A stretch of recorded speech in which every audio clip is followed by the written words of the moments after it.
Guys, have a look at this crankcase. That's something, huh?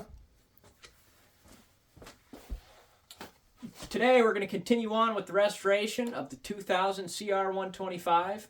Today we're going to be getting into the bottom end rebuild. Not actually the rebuild, but just tearing down the engine and getting parts prepped for the rebuild. Just got the bottom end rebuild kit in. Actually, the bottom end, the top end. I just got the full rebuild kit in for the CR125. Found it on Amazon, so I'm pretty excited to get all these bearings replaced. Sent the cylinder out to get plated, and this thing's going to be running like new in no time. So stick around for the rest of the video. Other projects we have in the works. We're going to put a mini bike together with this 2-cylinder Army surplus generator engine from 1985. This puppy's about 270 cc's, and I got a Baja Doodlebug frame we're going to throw it in. So, subscribe to the channel if you want to come along for that. Finally, it's that time of the video. Just kidding. I just wanted to say that because I thought it'd be funny. I have this clock. We're going to take it apart. It's an old mechanical clock. I don't know what year it is. I'll let you know when the video comes out, but we're basically going to be tearing into the mechanisms that made this clock go for the last 100 years, probably. So, if you think that any of those ideas sound remotely cool, hit the like button, hit the subscribe button, and follow along in the random adventure that is Rolling On Adventures. Thanks for watching.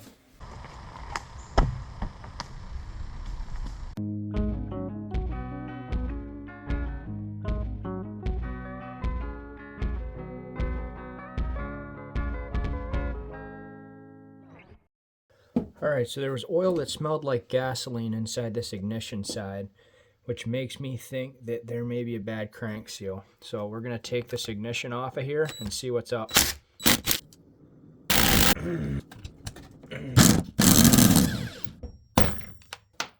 Oh!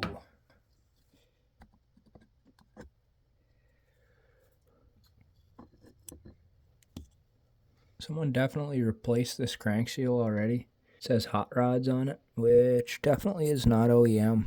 But it looks very new. Okay, so looking up in where the clutch linkage goes, there's a lot of this oil up in here. The same oil that's in the bottom of this case is up inside this hole. Just want to take a quick video of the bottom of this just so we have it here. So this gives us a good opportunity to see the massive hole in the case. So, it looks like someone put a new basket and new clutches in here, clutch plates, and it appears that all of them are wet with oil, which is interesting. That really makes me think that I'm the one that did this. And then another reason is just how fresh that looks. It doesn't have any oil on it or any grime. It's like it just happened, which is very possible. And looking down inside here, I don't see any broken teeth or anything like that might be crazy. It was shifting through all the gears. I've been wanting to take this off for a while now too. This thing definitely needs some attention. It's kind of not ideal.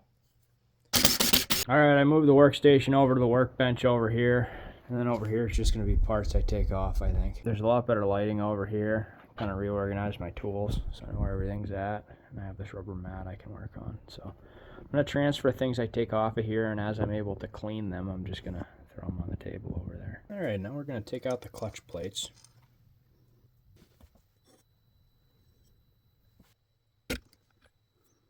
And right in the center here, this is the linkage that goes over to the other side of the engine, attaches to your clutch cable, and that's what actuates your clutch, the shaft down in here. This is a thrust bearing. You can see the little needle bearings inside here. This is definitely new clutches and a new clutch basket in here.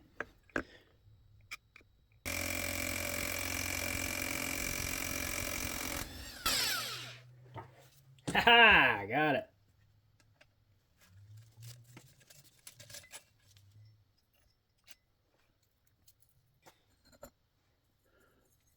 Running this thing without oil because of that hole has just completely cut grooves in this basket.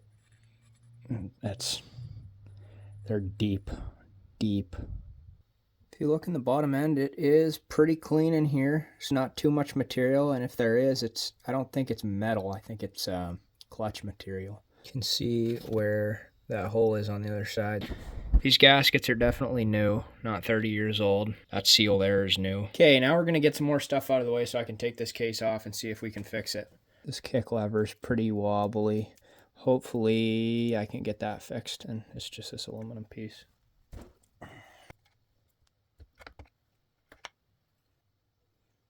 There's a little spring-loaded ball similar to a ratchet that drops into this hole. There's a little hole machined in here. You can't see it because of the lighting, but it's there.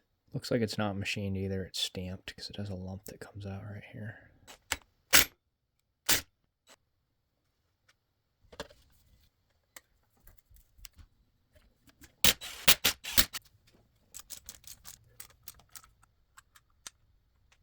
Whoever put this cover on the power valve missed this when they put the gasket on. This is broken off here, so this doesn't do anything. All right, I'm just gonna spread a little bit of grease on here because I don't want to hurt that seal when I pull the case off.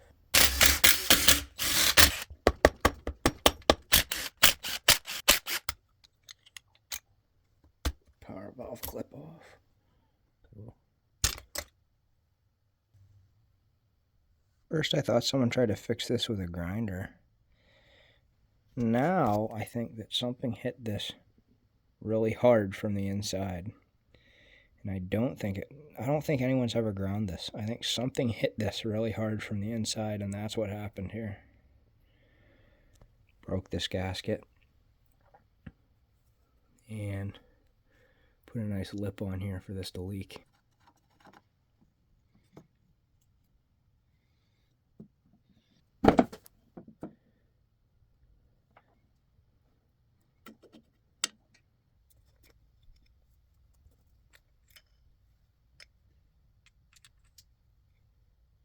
Starter gear, governor gear.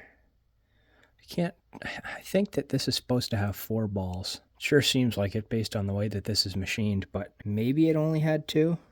You can see where there's wear marks, wear mark there, wear mark there, wear mark there. There's a wear mark in all 4 spots on here, and it really looks to me like there was a ball pressing very hard right here. And I don't know for sure, but I can see if the hole in the bottom of the case is the same size as this. So, based on my speculation, if you look in the bottom here, you can see all this little, like, peening, right?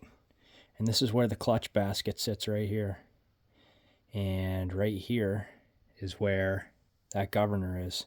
You can see right there a little peen mark right there. Another little peen mark right there. And you can see some chirping around right here where something may have been. And then you come down to the bottom here and you see all this little peening down at the bottom of the case here. So this little ball is bouncing around here while that clutch basket's spinning. And you can see all that little marking right here. And then at some point this ball, which fits perfectly in this hole in the case basically, it's literally sitting there, blew out the bottom of the case.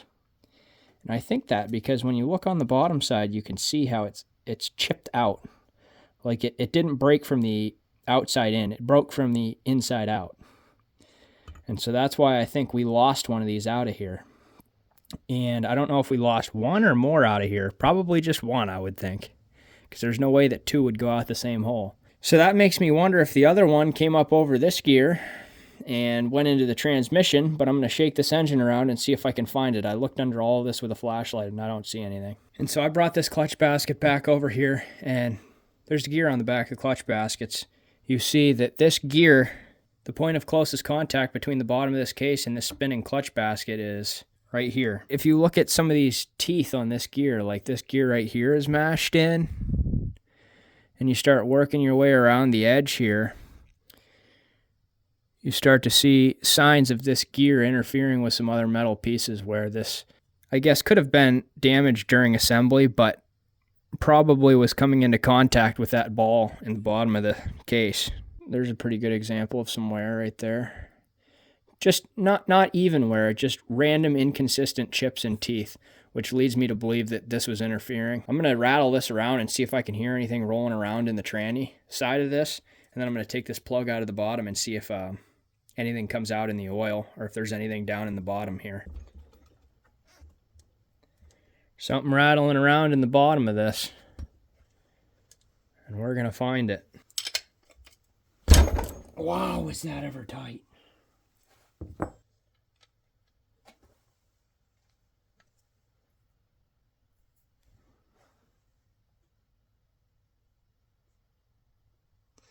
It's awfully gray looking. What's going on there? Did you hear that? Oh! Right into my hand. Look at that. Came out of the tranny. And I can still hear the other one.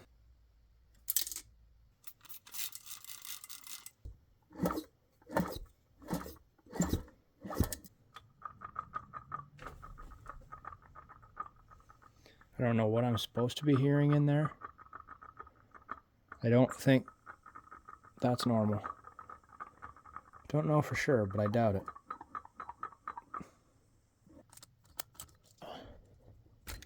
Pretty clean, I must say. If you look up in there, you can see, but me looking up in there, I can see where the slide comes down through it. It looks a little bit worn, to be honest. And it looks like you were running too heavy with oil, probably.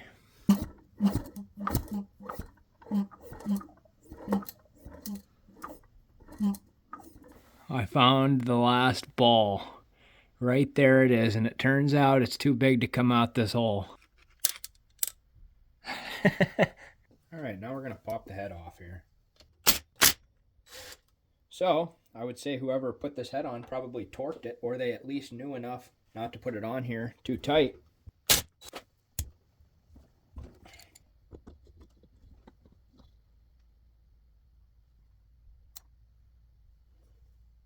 Alright, let's get you in for a good look at this piston. I think that it needs to be replaced. Okay, so I have this rag stuffed in here so that I don't lose the clips for this wrist pinned down into the crankcase.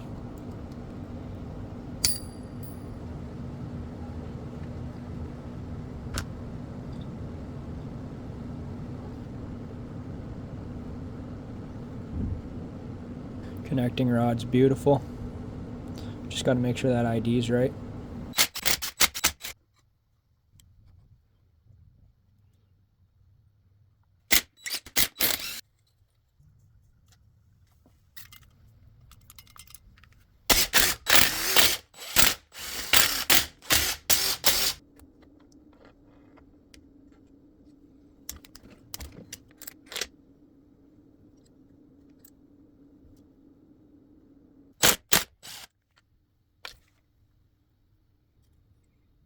Alright, so I got the case splitter mounted up on here. Now we're going to make sure that this comes off evenly.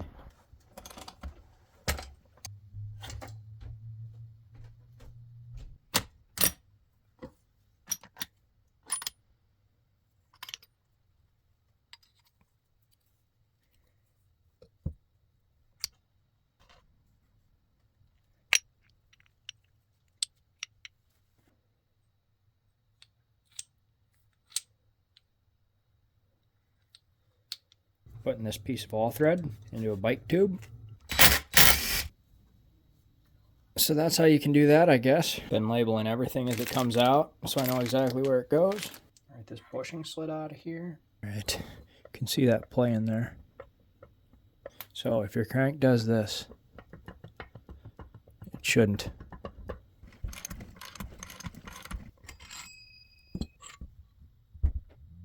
Here's what the old crankcase looks like. Not ideal. Bearing's supposed to look like this.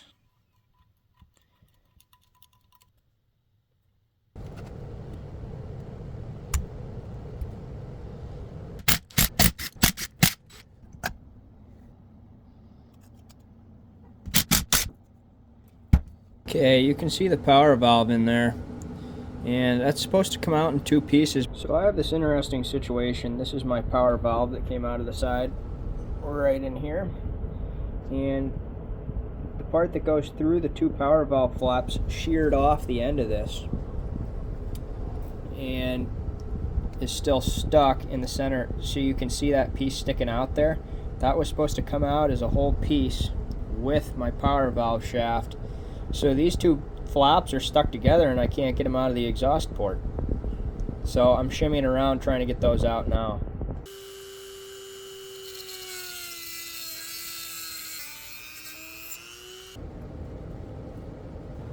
Okay, I can get it popped out about that far, and then I just cut it off with this Dremel tool, and then I keep pulling it out with a screwdriver. I just stick the screwdriver in that notch and slide it out as far as I can to the wall there, and then I cut it off again, and eventually these two flaps are going to fall apart and I'll be able to pop it out of here.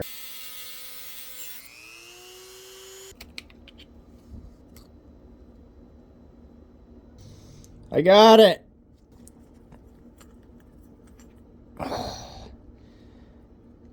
That saved me a lot of money being able to get those out of there.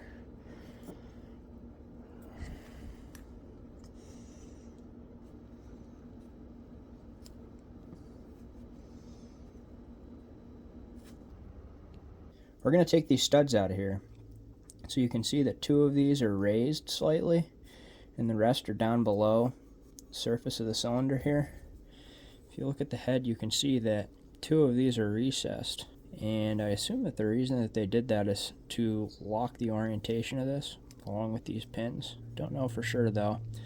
I've never messed with these, so we'll see how easy they come out. They do make special stud removal tools for these, but the easiest way to do this is to screw your nut on, screw another nut on the other way. It works a little bit better with flanged nuts. And lock them together, the two nuts. Doesn't hurt to soak these down with PB Blaster. It's pretty hard to get carbon steel out of aluminum. They chemically react with each other, and it makes it hard to get carbon steel bolts out of aluminum.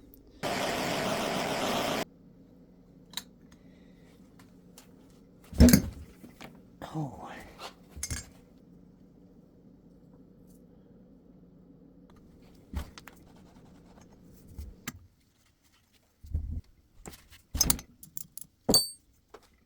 Oh.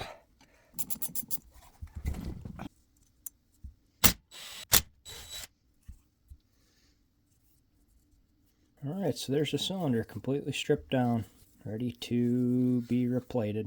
I'll probably clean it up in the parts washer before I send it to them.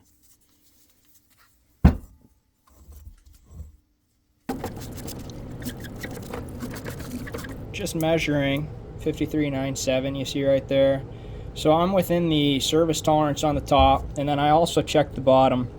So that tells me that someone didn't hone this out or machine it before they replated it anytime in the last 24 years. So that's good for me. So that means it doesn't need oversized rings, hopefully, or anything like that. This will just be honed, replated, and cleaned up, made to a stock bore, which is what I want. From the parts cleaner, this shines up pretty nice just with some Scotch-Brite.